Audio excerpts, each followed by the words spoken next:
नमस्कार, मैं हूं आपके साथ सपना दानू। स्वागत है आपका हमारे चैनल एनएमएफ न्यूज पर। प्रधानमंत्री मोदी की चीन यात्रा वो यात्रा थी जिस पर दुनिया की नजर थी। दुनिया ने इस मुलाकात के अपने अपने हिसाब से मतलब भी निकाले, लेकिन इस मीटिंग का असली खेल अब सामने आया है, जब पता ये चला कि इस मुलाकात से मोदी ने अमेरिका, पाकिस्तान और चीन को भी भारत की नीति समझा दी है। आज हम बात करेंगे तियानजिन में आयोजित शंघाई सहयोग संगठन शिखर सम्मेलन की, जो एक सामान्य अंतर्राष्ट्रीय बैठक से कहीं ज्यादा साबित हुई। यह भारत के लिए अपनी रणनीतिक स्वतंत्रता, कूटनीतिक चतुराई और वैश्विक मंच पर बढ़ती ताकत को दिखाने का एक सुनहरा मौका साबित हुआ। प्रधानमंत्री मोदी ने इस मंच का इस्तेमाल 3 शक्तिशाली संदेश देने के लिए किया, अमेरिका, पाकिस्तान और चीन के लिए। ये संदेश न केवल भारत की विदेश नीति की दिशा दिखाते हैं, बल्कि ये भी बताते हैं कि भारत अब वैश्विक मंच पर अपनी शर्तों पर खेलता है। आइए इस कूटनीतिक मास्टर स्ट्रोक को समझते हैं। पहला संदेश अमेरिका को दिया। अमेरिका को संदेश, भारत के पास है कई विकल्प। शिखर सम्मेलन के दौरान सबसे यादगार तस्वीर तब सामने आई जब प्रधानमंत्री नरेंद्र मोदी और रूसी राष्ट्रपति व्लादिमीर पुतिन एक ही कार में सवार होकर अपनी द्विपक्षीय बैठक के लिए रवाना हुए। ये तस्वीर सिर्फ एक औपचारिकता नहीं थी, बल्कि एक सुनियोजित कूटनीतिक कदम था। इसके अलावा मोदी ने चीनी राष्ट्रपति शी जिनपिंग के साथ भी गर्मजोशी से मुलाकात की, जिसमें हाथ मिलाना और गले मिलाना शामिल था। ये दोनों घटनाएं दुनिया, खासकर अमेरिका के राष्ट्रपति डोनाल्ड ट्रंप के लिए एक साफ संदेश था।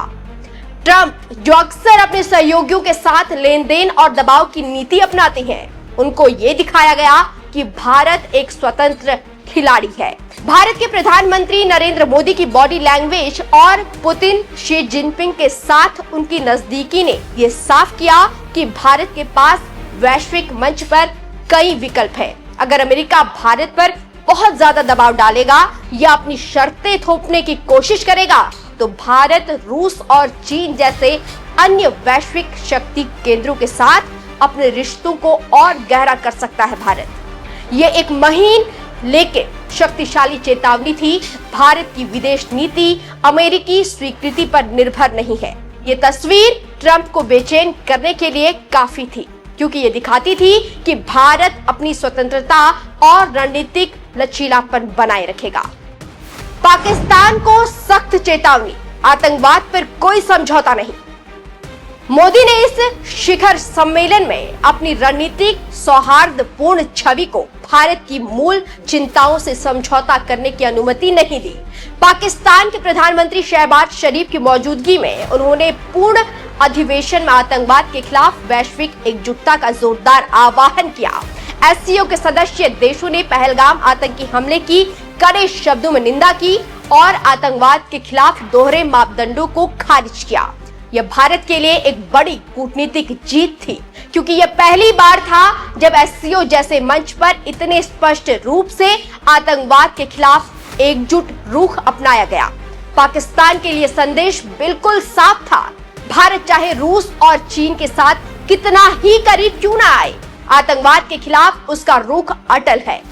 मोदी ने यह सुनिश्चित किया कि अंतर्राष्ट्रीय मंच पर पाकिस्तान द्वारा प्रायोजित आतंकवाद का मुद्दा बार बार उठाया जाए। ये केवल शब्दों की बात नहीं थी, यह भारत की उस नीति का प्रदर्शन था जो आतंकवाद को अपनी लाल रेखा मानती है।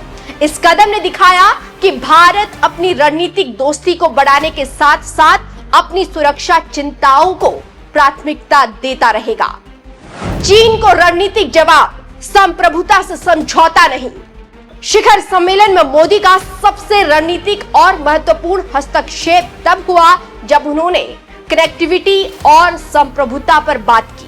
उन्होंने बिना नाम लिए चीन की महत्वाकांक्षी बेल्ट एंड रोड इनिशिएटिव पर निशाना साधा।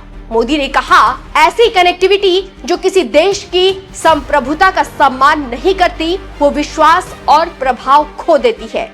ये एक सीधा संदेश था कि भारत उन परियोजनाओं का समर्थन नहीं करेगा जो उसकी संप्रभुता को चुनौती देती है, जैसे कि पाकिस्तान के कब्जे वाले कश्मीर, चीन, पाकिस्तान आर्थिक गलियारा। इसके बजाय मोदी ने भारत के अपने विकल्पों को सामने रखा। उन्होंने चाहबार बंदरगाह परियोजना और अंतर्राष्ट्रीय उत्तर दक्षिण परिवहन गलियारे का जिक्र किया, जो भारत को अफगानिस्तान और मध्य एशिया से जोड़ने के लिए बनाए गए हैं। यह परियोजनाएं न केवल भारत की कनेक्टिविटी को बढ़ाती है, बल्कि चीन की BRI को एक वैकल्पिक मॉडल के रूप में भी चुनती है। मोदी ने साफ किया कि भारत की कनेक्टिविटी नीति विश्वास, सहयोग और संप्रभुता के सम्मान पर आधारित है, न कि किसी देश के प्रभुत्व पर। यह शी जिनपिंग के लिए एक शांत लेकिन मजबूत संदेश था कि भारत चीन के साथ सहयोग कर सकता है, लेकिन वो उसकी वैश्विक महत्वाकांक्षाओं के सामने झुकेगा नहीं। मोदी ने यह भी साफ किया कि भारत का दृष्टिकोण समावेशी और विश्वास आधारित है। मोदी ने कहा, भारत का मानना है कि मजबूत कनेक्टिविटी न केवल व्यापार को बढ़ाती है, बल्कि देश के बीच विश्वास और विकास को भी प्रोत्साहित करती है। ये बीजिंग के उस रणनीति के सामने एक स्पष्ट जवाब था, जो अक्सर छोटे देशों में रणनीतिक संपत्ति बनाकर वैश्विक प्रभुत्व हासिल करने पर केंद्रित होती है। कुल मिलाकर तियानजिन में मोदी के कदमों ने भारत की बहुआयामी और लचीली विदेश नीति को उजागर किया। अमेरिका के लिए मोदी ने दिखाया कि भारत लचीला है, लेकिन किसी के अधीन नहीं। अगर अमेरिका दबाव बनाएगा तो भारत रूस और चीन जैसे देशों के साथ अपने रिश्तों को और मजबूत कर सकता है। पाकिस्तान के लिए आतंकवाद की लाल रेखा है।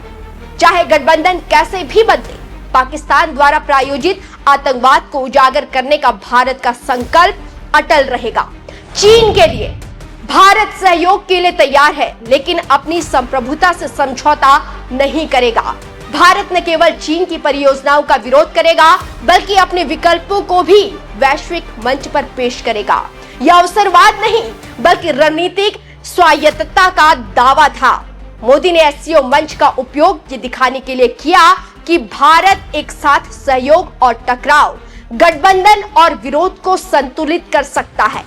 तियानजिन से निकला बड़ा संदेश ये था कि भारत अब वैश्विक मंच पर एक निष्क्रिय खिलाड़ी नहीं है।